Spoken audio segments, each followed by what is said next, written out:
आज गोटे भल कम जोग देती प्रकृत उद्घाटन उत्सव में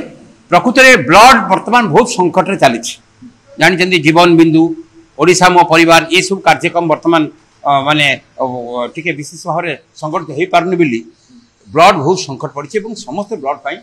एससीबी मेडिकल कॉलेज आरंभ समस्त राज्य में ब्लड समस्या संकट अच्छी तेणुक ब्लड डोनेशन काम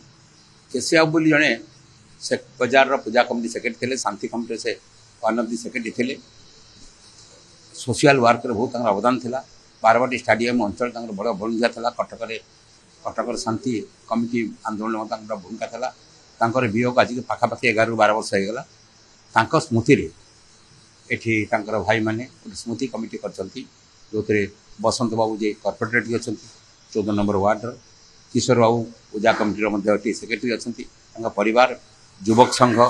एवं शेख बजार पूजा कमिटी समस्त मिलित उद्योग आज ये ब्लड रक्तदान शिविर अनुष्ठित होती आम जोगदे निजक गौरवान्वित मन कर भल कम यही कम सब जगह संगठित होगा दरकार खाली गोटे वार्ड कहि विजु जनता दल ओडिशावासी जो मैंडेट पाई गोटे बृहत्तम विरोधी दल भाव में इतिहास 60-70 वर्ष भितर एमती नाला मु भी 40 ରୁ 50 वर्ष भितर आंदोलन भितर एत बड़ बृहत्तम दल शक्तिशाली दल ओडिशावासी विजु जनता दल होती सभापति नवीन बाबू आपको परिचालना कर खूब निष्ठार सहित ओडिशावासी स्वार्थ को आखि आगे रखी विजु जनता दल पूरा उत्सर्गित भाव सेवा कर राज्यवासी काम चल रखिए ओडिशा को आकुना।